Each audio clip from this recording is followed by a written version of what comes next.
welcome to episode 72 of my Warhammer Conquest review series.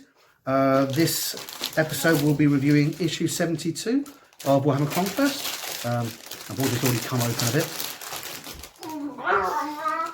My phone on the way home. In this episode, we're getting a couple of Chaos Spawns, so let's take that out. Open the thing already. Well, you're back. Let's look at the plastic. Snap the sprue. I'm sure it was in one piece on the board. Anyway, it doesn't matter. You can see we've got some fairly nice sculpts. They are a bit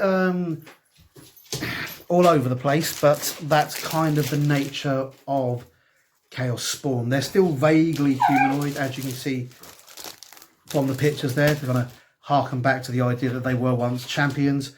They're very sort of Cronenberg-esque if you've ever watched any of his stuff. If you haven't and you're an adult, I totally recommend it. It's some great inspiration for chaos warping and weird stuff like that. I'm pretty sure GW got some of the inspiration from it. We've got, there's some great figures. There's a lot of bits and pieces. There's lots of spares. There's spikes. Some of these are spheres, so you can make them look like eyeballs or whatever you want. Some of them actually have eyelids on them. If I show you the Chaos Spawn there, you can see what the ones with eyelids look like a bit more. You've got loads of extra tentacles, extra spikes, dangly bits of snot, I assume, little claws. You've got a couple of big tentacles, some deformed demon hands and stuff like that. You've got heads that kind of are influenced by a lot of the different gods. Sorry about the twitching. For example, there's a very beaky head there, which we could all see as Zench. If we go on to the other sprue, clearly a cornate head. You've got a fly head there. Looks a bit nurgly. Some of these heads look a bit like the Slaanesh or Chaos Signs. There, you've got a little human face there, just popping out. Loads of cool stuff. You've got a couple of sphincters with teeth there, which match up. If we look in there, if I get my head out of the way, yeah, you can kind of see there's teeth in there. So you don't have to put anything on, or you can put the teeth on and just have it be a gaping maw in the shoulders, which we can see is what they've done in the picture there. So these ones have got a ton of extra stuff in them. Yeah, big eyeball there, some human hands, and tentacles attached. So you can really go mad with these. And the extra bits are pretty amazing bits box fodder. So they'll give you a lot of extra stuff to do. Or you can use those bits to then go and retcon and more chaos up some of your Death Guard. Or basically any chaos, really.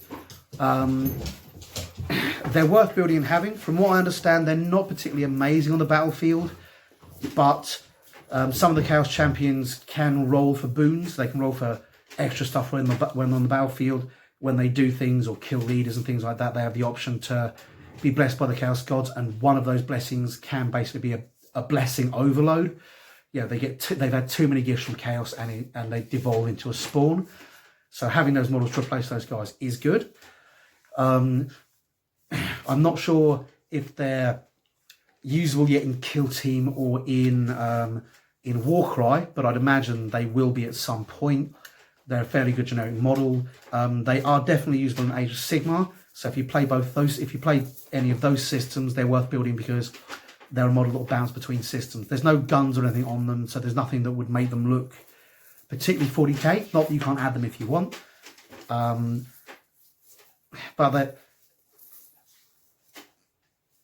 But they're a systemically versatile model because they'll work with several GW systems. And as I say, in addition to that, you can use it to chaos up a lot of models, add bits and pieces here and there. You could even use some of the eyes on vehicles if you wanted. So they're worth that. As we can see, again, they've got a lot of nice deep detail, so they'll take paint very well. The plastic is actually very flexible. This is more flexible than the plastic usually is. This is more like standard GW plastic, so the plastic on this is actually good. which bodes well for next 8 issues. But yeah, all in all, a very versatile model. I went through the costs earlier. 2 of these cost £25 because they are large model. Well, they are quite large models and they do go on large bases. So at £7.99, you are saving. Ooh, what are you saving? £8, £17 and a penny. So you're saving more than double what they cost, basically. So that's a great saving. If you want a bunch of Chaos Spawn, if you want a unit of Chaos Spawn for an Age of Sigmar army or a 40k army, go out and grab a couple of copies of this week's Conquest now. It'll make you a big saving and let you build a unit. I don't have any use for them, so those guys will be going up as a prize at the end of the video, so stay tuned for that for your chance to win. Let's dive into the magazine proper. How did that stay in the fucking bag? Must have wrecked the bag on the way here. Anyway, as you can see, some beautiful artwork on the front there. Nice pictures of the Chaos Spawn with some of the options. There are holes all in the back of those models, so you can stick in faces, spikes, tentacles, whatever you want to really make them your own. It's also a cool thing with all those spikes and tentacles. You can create a blob of green stuff and try and just create an even weirder Chaos Spawn. So there's a lot of stuff for that. As models, I do like the concept behind them. I'm not particularly fond of those models. They kind of look a bit too human-ish to me. But that is to remind you that they are actually, they have actually sort of come from Champions. And in addition, I've seen some of the blob Chaos Spawn, and sometimes they just look like a mess. You can't really tell what they are, which is what they're supposed to be. But it doesn't look as cool for the gameplay when you've just got a blob of stuff there. Sometimes it works, sometimes it doesn't. I think it takes a fairly solid sculptor to really sort of do that. GW had a few models like that. There used to be these guys in the Sylvaneth army that were like small tree guys, and they looked so much like trees that you couldn't really see the people in them. So they basically just look like a mess of twigs. So without some sort of anthropomorphization, you sometimes find these models don't really evoke the idea that they're a Cronenberg-y thing, because you haven't seen them go from human to blob. I'd say, if you haven't watched anything from a guy called David Cronenberg, it's totally worth doing. Only if you're over 18, because his stuff is messed up. There's a lot of really good inspiration for body horror. There's a lot of stuff that's obviously influenced GW, so go and check that out. My favourite is Nightbreed, because he's in it. Go and check that one out. That's got a lot of ideas for Chaos Mutations and Chaos Warriors. And Cronenberg's body horror stuff.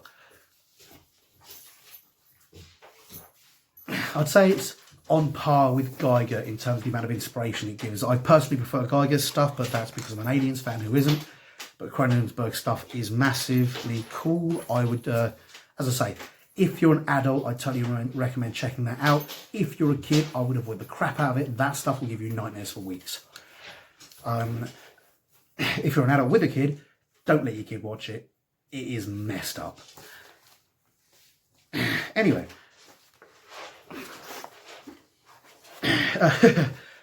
On page 1, we've got the signature of Ian, our spiritual liege. And he's pretty cool. I say he's pretty cool, never mind. And then if we dive straight in, it's Chaos Spawn straight on the first thing.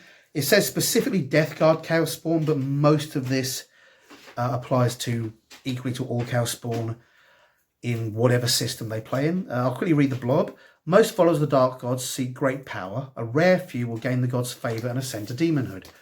Most, however, die in the service or are racked with terrible mutations that eventually overwhelm them, transforming them into hideous creatures known as Chaos Spawn. So that's pretty cool there. Again, some very nice artwork. So far, the guys that put this magazine together have been really bang on the money in selecting what style of artwork goes with what sort of goes with their articles. I mean, the fact that this is very kind of impressionist and it doesn't go too much into detail, yet at the same time there are lots of details there. Really gives a great impression. I cannot fault the editors of this magazine and the guys writing these articles for the artwork that they're putting in. Already the articles, I mean, they've all been very good and very well done. I'll quickly read a bit of it. It goes, the Chaos Gods are often careless with the gifts they give to their followers. While some may grant great strength and resilience, others twist bodies, crippling the follower and bringing them pain. For many champions, these constant physical changes become too much to bear. In time, their minds completely snap and their bodies are filled with barely contained warp energy. So you can go to... It's not all glory and fun with these gifts. You're getting stuff from a god that is so far beyond you, you can't understand. You couldn't possibly understand its motivations. Not truly, and it probably can't understand what it's like to be immortal either. So there's a lot of fun there. I'll skip ahead a bit. Read another bit, which I think is also a bit pertinent. The life of the Chaos Spawn is almost always brief and painful. They are beasts of rage and fury who throw themselves at their enemies with little care for their own safety. Despite this, they are terrifying monsters capable of causing many casualties before they eventually fall. You can kind of get from that they're not really intelligent creatures, or if they are, that intelligence is so insane that it doesn't really work as intelligence. They also don't operate weaponry. They're just blobs of death and tentacle sex. So yeah, they don't last very long. They don't live very long. There are some exceptions to that. There are a few named Chaos Spawn that have been kept alive. Some Chaos Lords keep Chaos Spawn alive, feeding them and doing whatever's necessary to keep them going so they can use them in battles, or so they can keep them as pets, with varying success. There are several stories of Chaos Lords being eaten by their own spawn, or their spawn getting loose, or their spawn just dying. We've got a specific here on Nurgle. We've got lovely pictures there as well. On Nurgle Chaos Spawn. Nurgle is a generous god, and his followers rarely want for his gifts. That's actually true. Of all the gods, Nurgle is supposedly the most loving, actually having something close to affection for his followers. And so he tends to care for them and give them gifts more regularly than the other gods. The problem with this is his gifts are usually diseases and rot and bits dropping off. So, it's kind of... It's the love of a leper. Hugs are nice, but your nose is now going to drop off too. But so what was I saying? Many of these blessings are parasitic infestations and diseases. Though tentacles, thick hides, fly heads, and other mutations are also common. The Death Guard are so immune to pain that many do not realise their bodies have reached the point of no return until their transformation into a Chaos Spawner has already begun. So that's cool. And then we go, the price of failure. If the gods are displeased by a follower, they may turn them into Chaos Spawners as a punishment. The desire of the gods are often impossible for mortals to understand, which makes this fate frighteningly common. Sometimes they do it on purpose, sometimes they'll literally do it by accident. It is all too common a fate for a Chaos Worshipper. It is the downside of the possibility of becoming demons. We've got two named Chaos Gods here. We've got Zargot's Grench, who's that one, and then we've got the Beast of Noxar, who's that one there. Sorry, I've always got a cough in it. The Plague Marine known as Zargot's Grench traded his soul for demonic power, only to be twisted into a miner's Chaos Spawn when his mind and body proved unworthy of Nurgle's many gifts.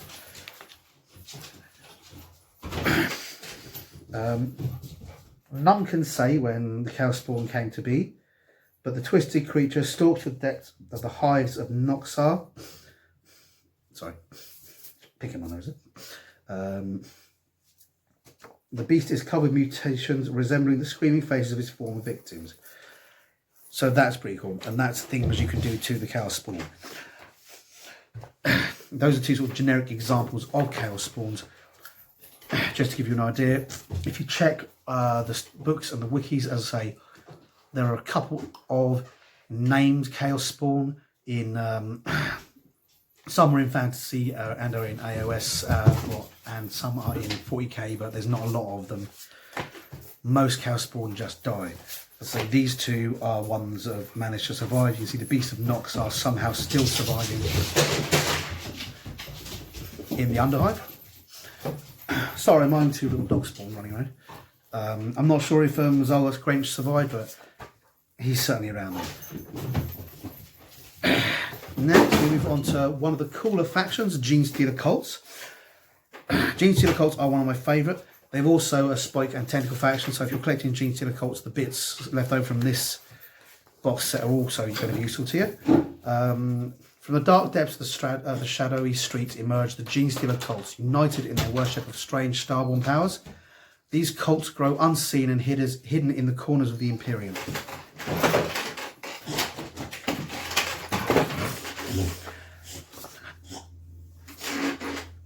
Basically, the spaces between planets are massive, and the Tyranid fleet can't afford to waste its energy because traveling to dead worlds or useless worlds. Because even if it's suspended in animation powered down mode, that still requires energy, and the energy it gets from burning biomass, and it's made of biomass. The fleets crossing the distance between stars, we can only imagine the fleets must have been hundreds of times more massive before they got to this galaxy than they are now, and they're massive now. So you can only imagine how many Tyranids there were to begin with when they left their own galaxy. As such, they can't afford to be wasting too much time on basically wild goose chases after lifeless planets. So they developed the Genestealer Cults. Now the Genestealer Cults will power down as much as they can and shoot through space. They're experts and bred to use minimal energy.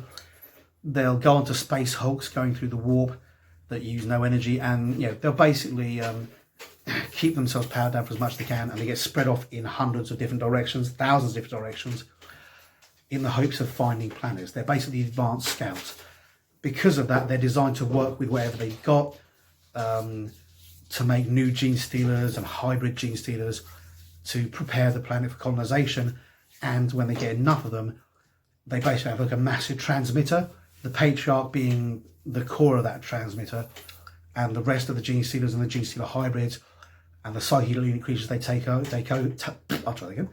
And the rest of the creatures that they take over, acting as amplifiers to let the Tyranid fleet know where's worth going. Because even the Tyranid fleet, in its vastness, would literally eat itself alive before it got anywhere if it would just try planets at random. There are millions of planets with life in the galaxy, in the 40k galaxy, but there are billions upon billions of planets, and that is a massive difference in numbers. If the Tyranid fleet had to visit every planet in order, they'd run out of biomass and die. So they needed a more efficient way of doing it. That's where you get Genestealers, and that's why Genestealers go onto space hulks. Anything with technology, they'll climb on board under the understanding that warp eddies will eventually, and space eddies will eventually take it back where it came from, or somebody might come and retrieve it, or something like that. That's why, and that's why we first encountered Tyranids on a space hulk with the Blood Angels, actually.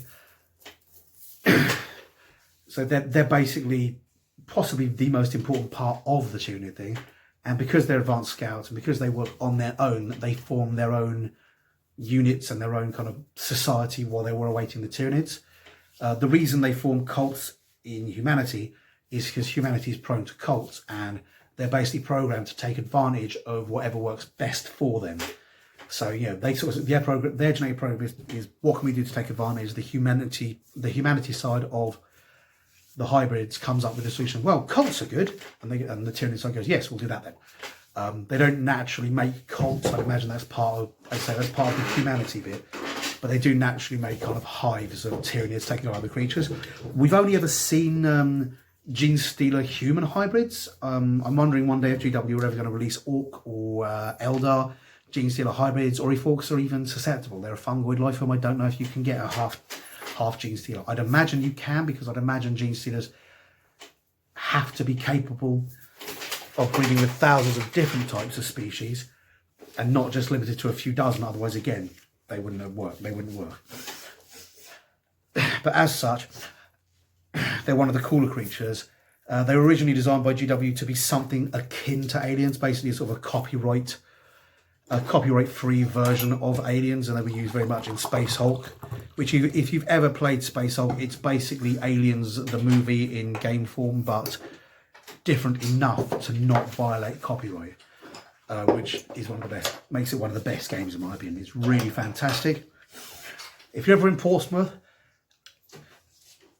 go down to our friendly local game stores, a place called Fistful of Dice. Speak to a guy called Carl, who works there. He will literally play Space Hulk with almost anyone, provided you're a decent human being. I'm not promising you a game with Carl, but if you can get him to play you, he is one of the best Space Hulk players I know, because he's been playing it for years and it is his favourite game ever. Guy's obsessed. Guy would literally be a Gene Stealer cultist if he could. Not sure that he isn't. And if you're ever in Portsmouth and you meet Carl at Fistful of Dice, you'll take one look at him and think, could be a Gene Stealer cultist. Anyway, here it goes into the basics of this. Where are we? Yep. From the dark depths and shadowy streets emerge the Gene Stealer cults, united by their worship of strange starborn powers. These cults grow unseen in the hidden corners of the Imperium. So you can also see there's a touch of the Lovecraft in there as well. We've got some beautiful flags representing different cults. Guys, Sif, that's enough. She's whiny, I don't know why. It's not even, sometimes when she's happy she whines. Hidden in the depths of many seemingly loyal Imperial worlds are Gene Stealer cults, biding their time and spreading Xenos corruption until they have the numbers to rise and overthrow the Imperial rulers. These cults are born when a tyrannid creature known as a Gene Stealer infects humans with its alien genetic material. The infected humans give birth to bizarre hybrid creatures. It's worth noting, Gene Stealers have something called an ovipositor. They don't bone Imperial citizens. There's no Gene Stealers there's no Gene Stealers on Grindr or anything like that, swiping left and right, with big cameras going, "Hey baby, what you doing?"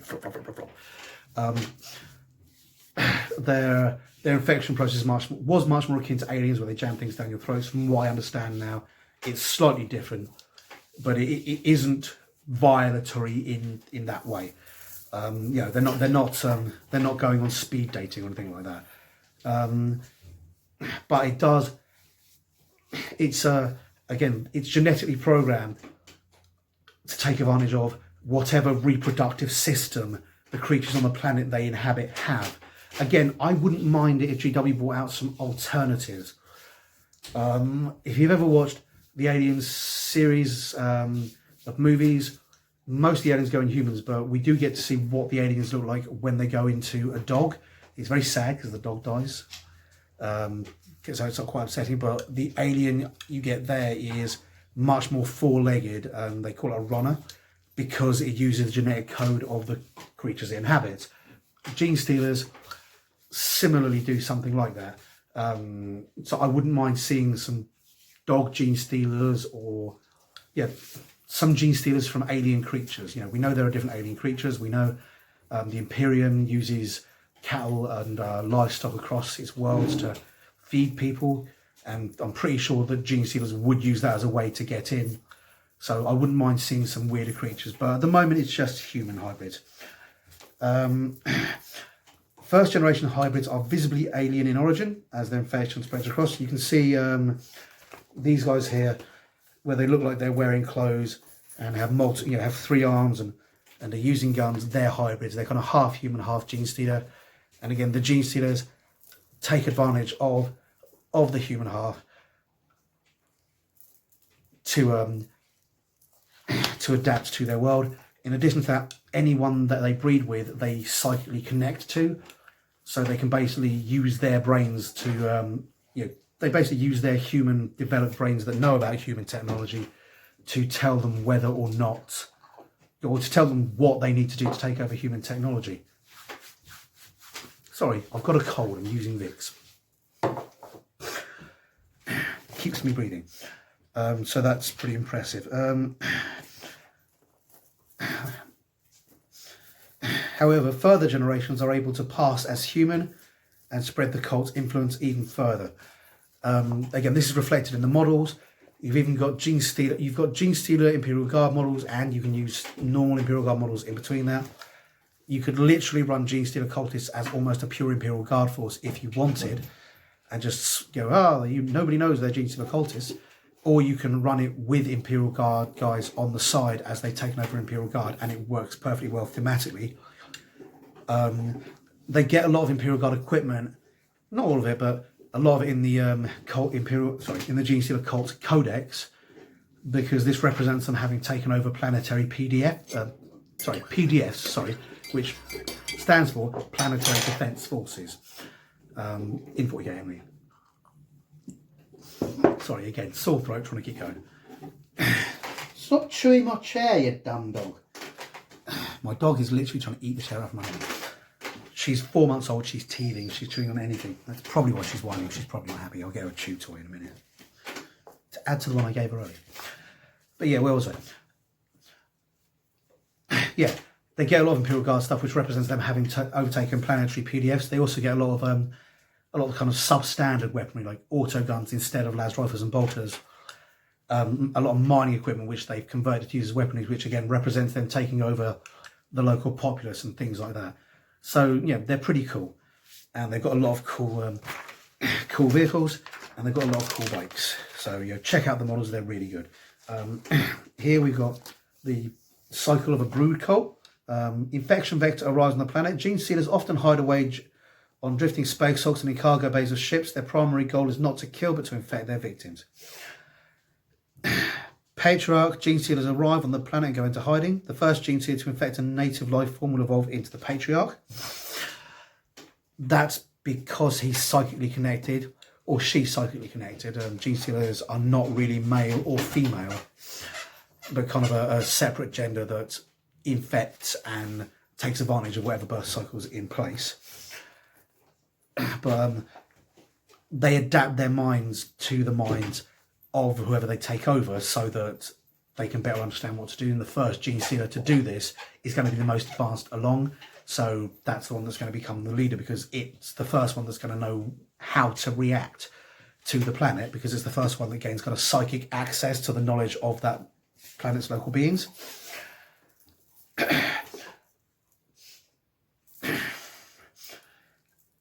Where we go, and then it goes. We've got first generation.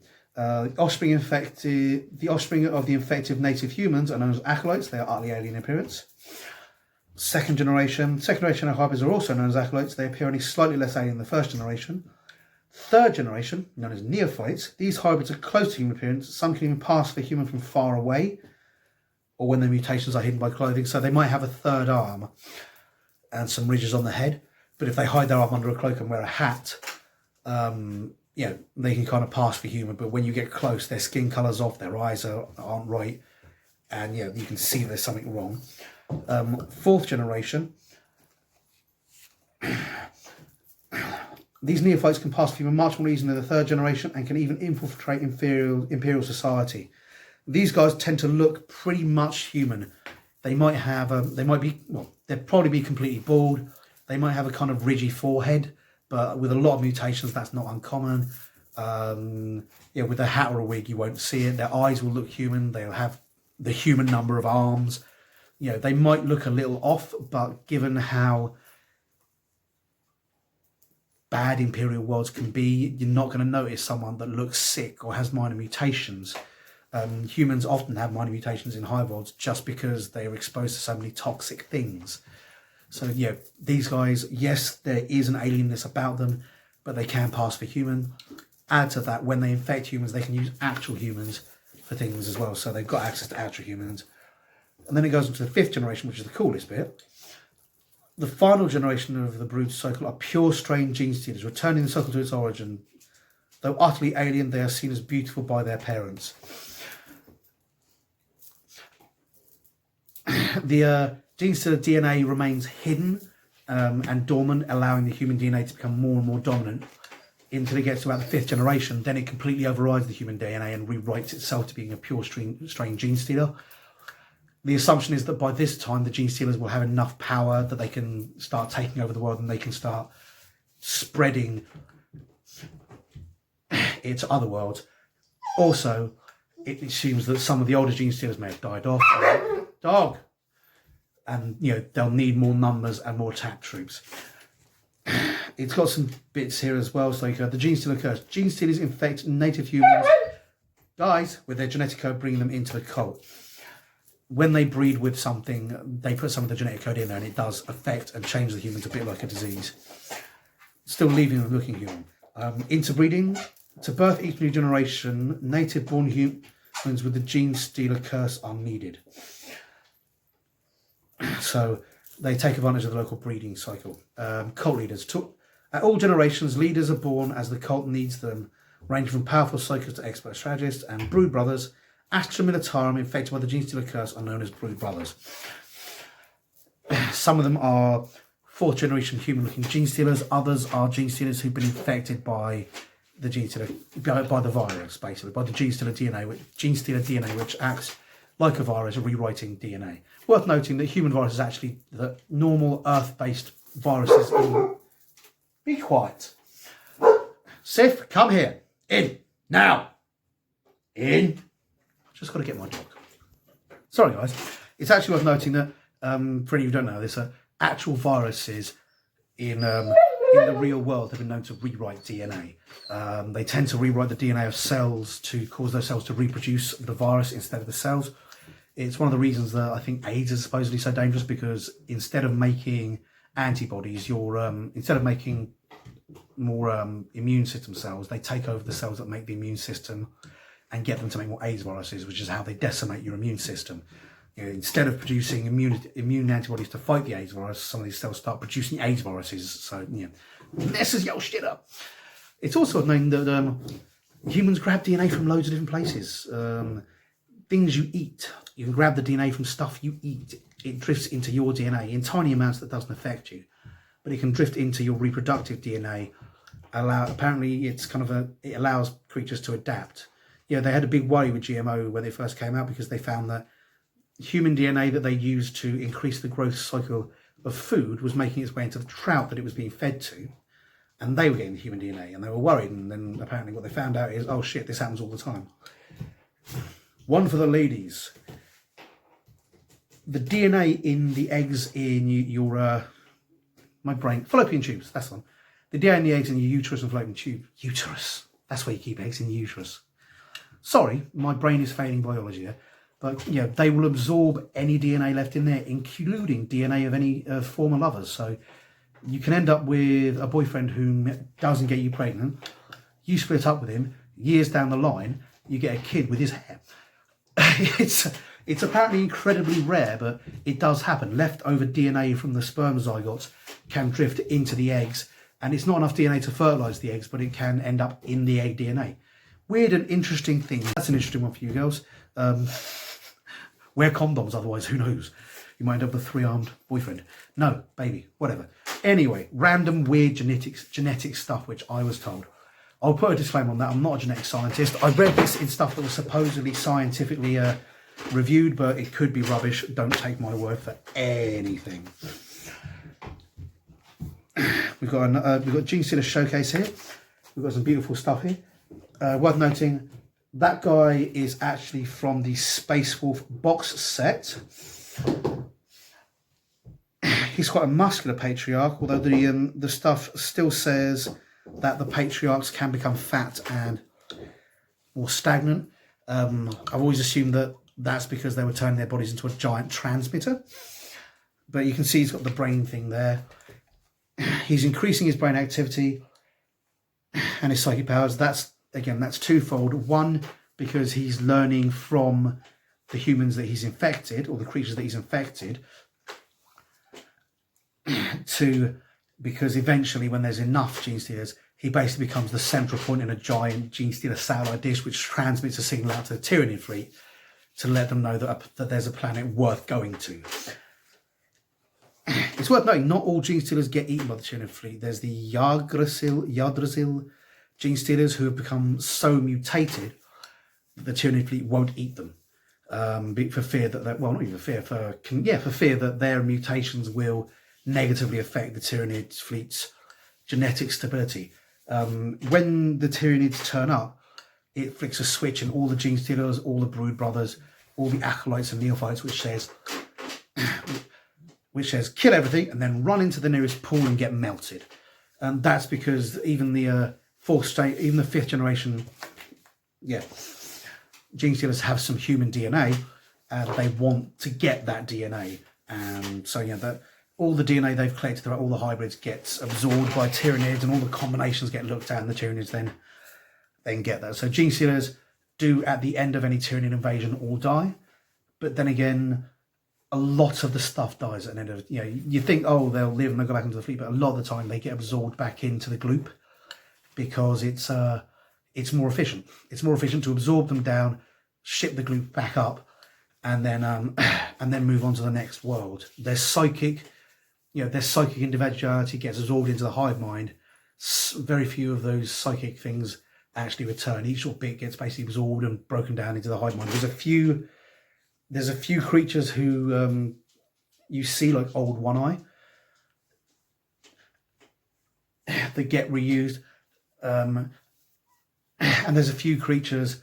There's a few Tyranid creatures where their psychic, where their personality is so effective that the psychic hive mind keeps it intact and puts it into new creatures so that it can do what it did again. So that's pretty cool. Yeah, you've got loads of Gene Stealer cults there and loads of cool stuff there, and a lot more. A lot more cool stuff there. I've spent a lot of time on Gene Stealer cults. That's because they're one of my favourites, but it's also because there's a hell of a lot of background in them.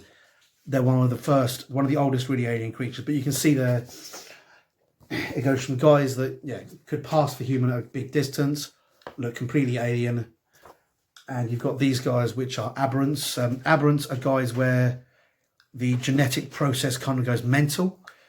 They're bigger, they're stronger, they're often short-lived, but they're and they're usually in pain. They're almost like Gene Stealer's version of Chaos Spawn, in that they're usually where the process hasn't worked perfectly and they kind of effed up, but they're often bigger and stronger. And again, there is a real world precedent for that. There's a creature called a liger, or Tyons, which are basically mankind crossbreeding tigers and lions. And when you do that, something about the crossbreeding turns off the growth limitation in their genetics. So they are much bigger than lions and tigers. However, they suffer because they're not meant to be that big. Their bones have a lot of problems. They usually, supposedly, they live a life in not an inconsiderable amount of discomfort and even pain, because they're not meant to be that big. And whilst the bit about them that limits their growth has been turned off, that doesn't mean that their bodies have learned to adapt the bone to being strong enough or stable enough in that large size. You get similar things with over large dogs and even over large humans. Gigantism causes bones to crumble and that. But the aberrant hybrids have a similar thing, in that where they are a lot bigger and stronger than a normal hybrid,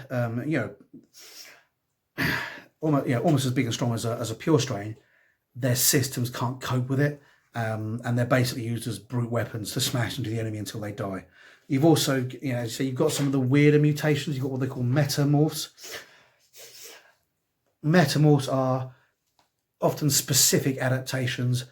Usually you see things that you don't see in normal Gene Stealers. You get bits of DNA held over from other Tyranid creatures that are recorded in the Gene Stealer's DNA in case they need it, and the metamorphs will get that. And again, it's a Gene Stealer way of, in this case, it's not so much breaking it because they survive, but it's the Gene Stealer way of providing a wide variant of adaptions to help them survive on an alien planet. So the metamorphs will get a lot of weird things like, these ones have got, one of these guys has got a crab claw, the other one has rending talons, all things you'd see in other Tyranid creatures.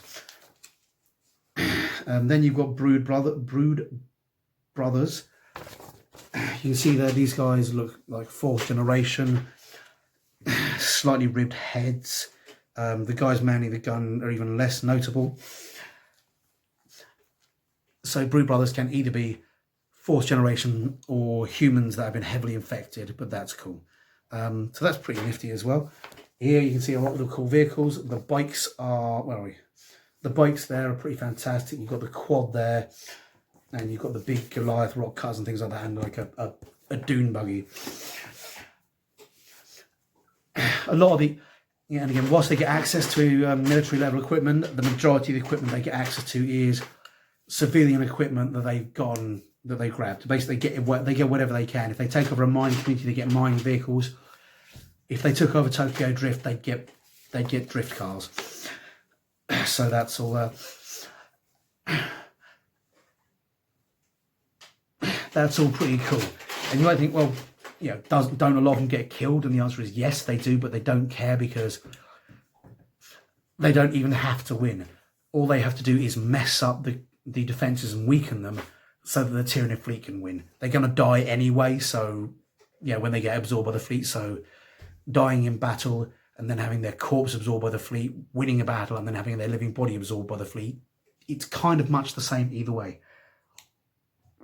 Of course, their genetics and their psychic links cause them to override the self-preservation you might find in a lot of other guys, you know, in the end.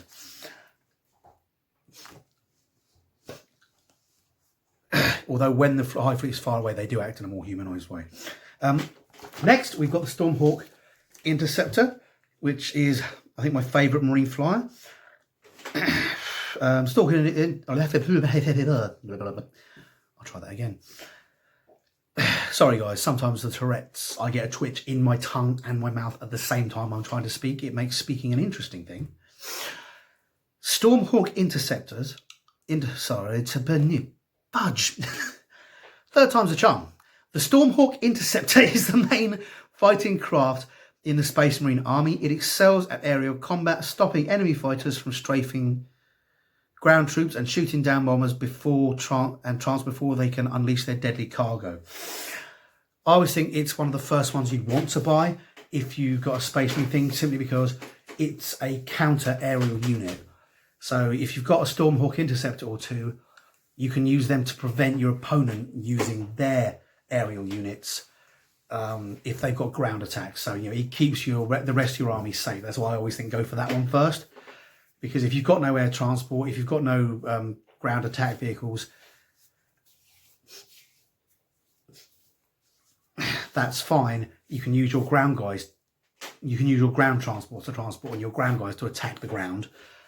But if your enemy has ground attack vehicles, you can use this so that he doesn't get to use his aerial attack vehicles, thus equaling the odds.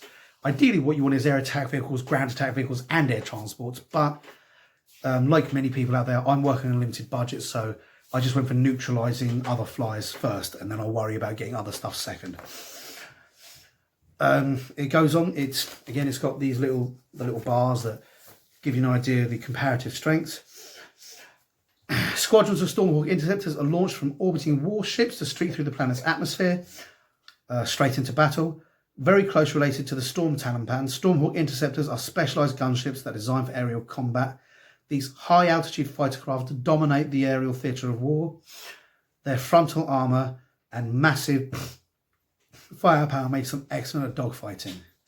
It is not uncommon to see entire formations of enemy ships disintegrating under a storm of fire from a Stormhawk squadron. Stormhawk Interceptors rarely leave the fight until the skies are clear. They're pretty awesome.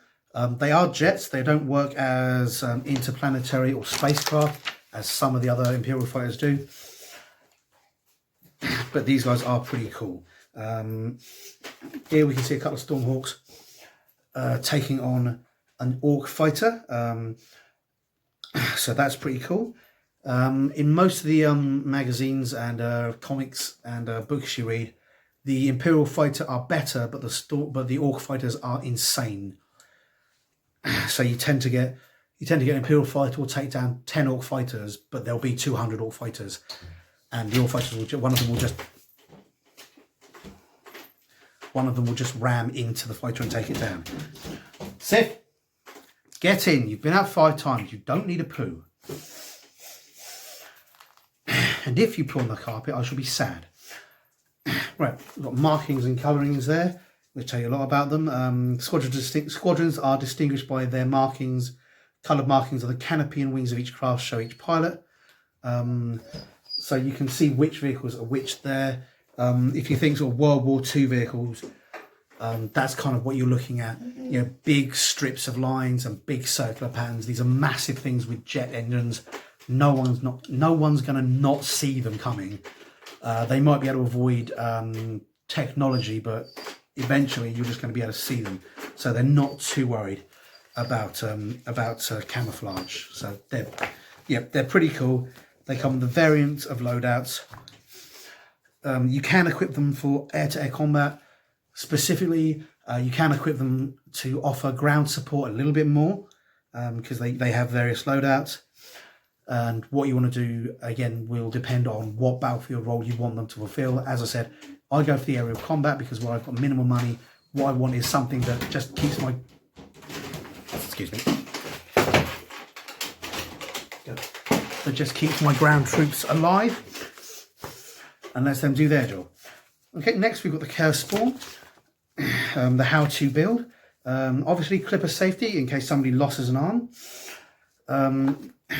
Got 2 sprues here, and here it's showing you you've got a lot of the variant heads, a lot of the variant arms, and a lot of the bits that are choices of parts. So some bits you need, if it's got the little golden shield, you can use any of these. If it's got the little blue thing, that means it's a variant choice, which means you've got to use arms, but these are some of the weird arms you can use. For example, it shows you how to put together one build of these, showing you where the spikes can go in the back and where the heads can or don't go in the front.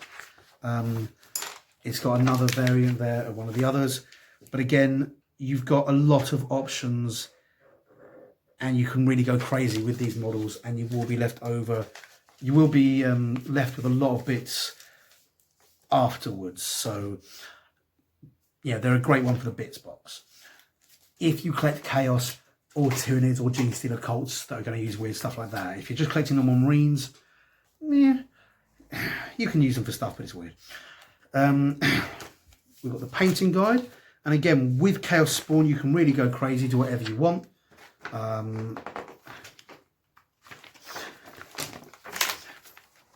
It's got a lot of sort of recommendations of stuff you can do. You don't have to build them this way, you don't have to paint them that way, but it's certainly an option. Again, there's some more bits and pieces just suggesting stuff that you can do. Next got a story, Grandfather's Gift.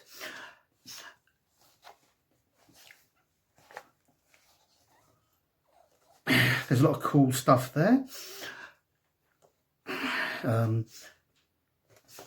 Basically building up to the next level.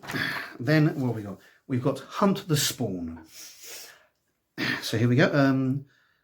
Governor Tarch's ritual has gone horribly wrong, transforming her and General Redgar into ravenous Chaos Spawn. Ooh. The Space Marines must stop them from escaping the ritual site. Even as cursed spawn, they are valuable symbols to the rebels and must be destroyed. Death can be the only fate for traitors. They get battlefield roll off, and starting with the winner, take turns placing the battle mats, so you can play them how you like, in the layout shown above. Then place 3 hatches on the location shown on the battle mat above.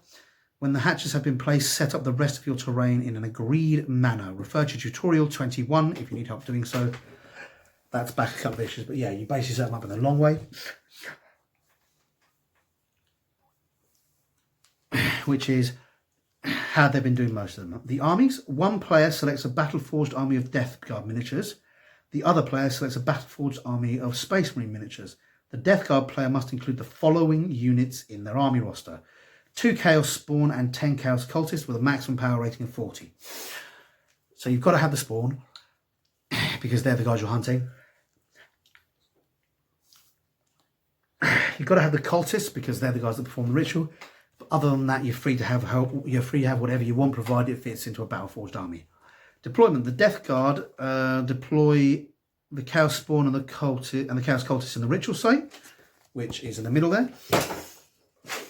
Sif, get in! The remaining Death Guard units move on to the battle mat at the beginning of their movement phase. Infantry units may move onto the board from the hatches instead of the edges. So just like the Gene Stealers, the cultists and the infantry are coming up through some of the stuff. Well, the cultists are on the ritual, but any other guys are going to be coming up from the ground. The Space Marine player takes first turn, which makes sense. You've got a lot of advantages as the Chaos player, so the Space Marine player gets to react better. Victory conditions: eliminating an enemy unit 1 victory point, eliminating a warlord 1 victory point.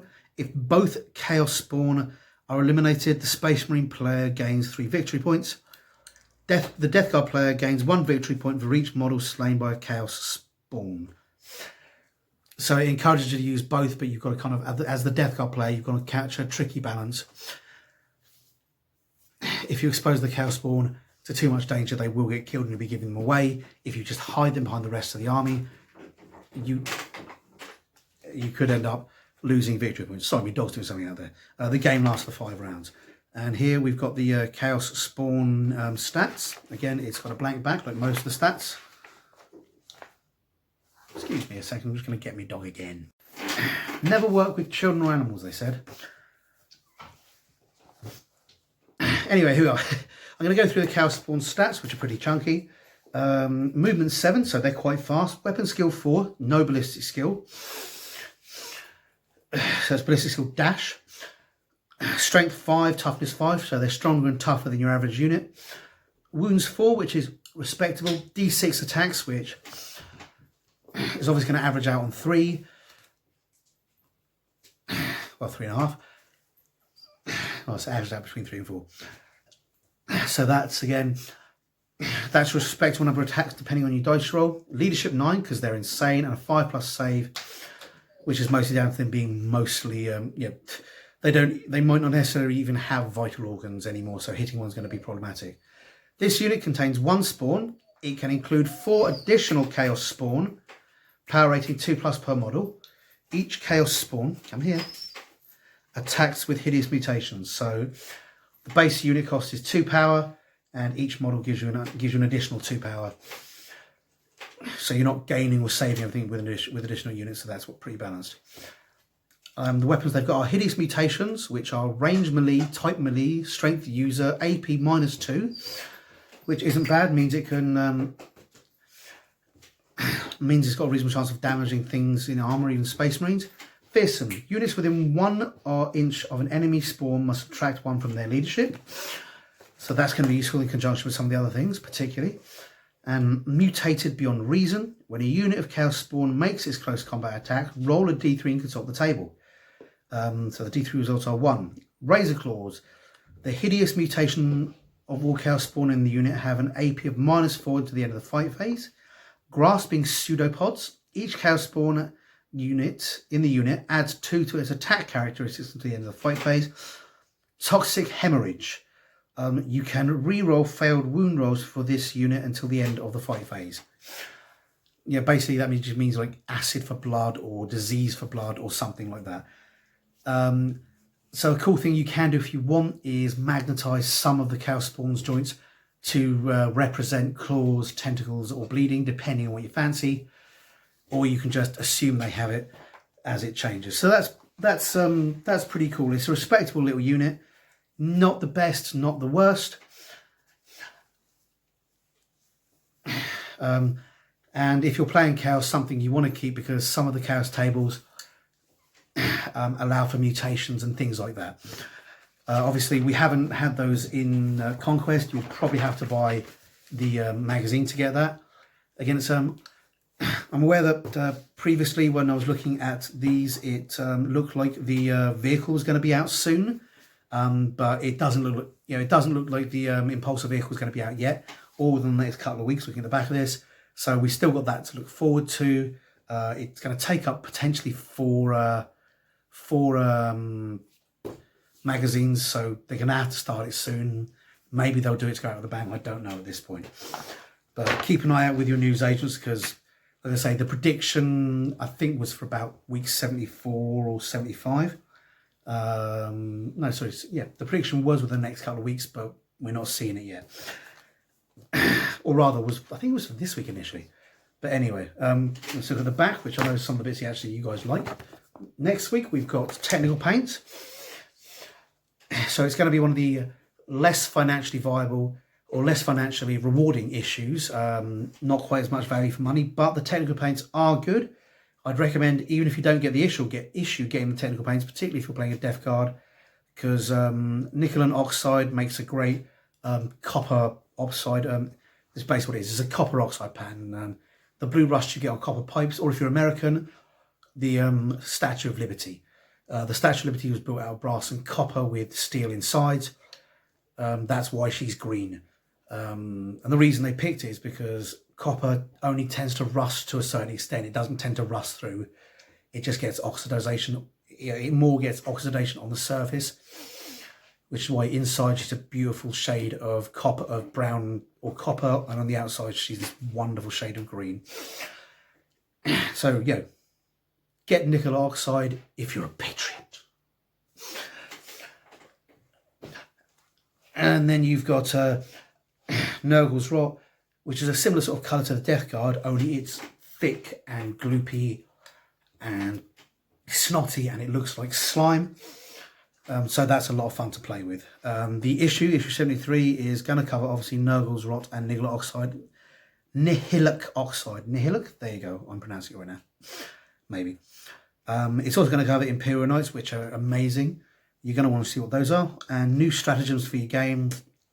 I think despite the fact it's not going to be one of the best value for money issues, it's probably going to be an issue you want to grab for those reasons anyway. Probably why they put them in there. And issue 74, we have another Nurgle champion. This guy looks really nice. Death Guard Tallyman, Count the Seven.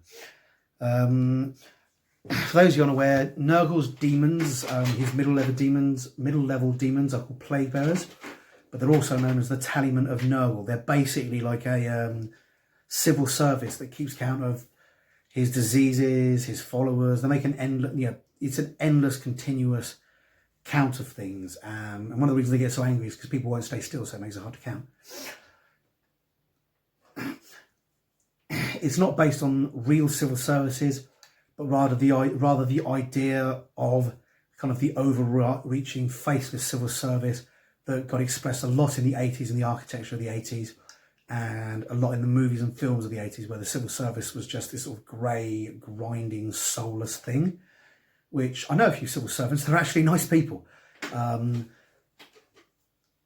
But it does kind of give this sort of like, it did, particularly in the 80s, give this very hopeless feel of stand up, queue, be treated like numbers and less than human.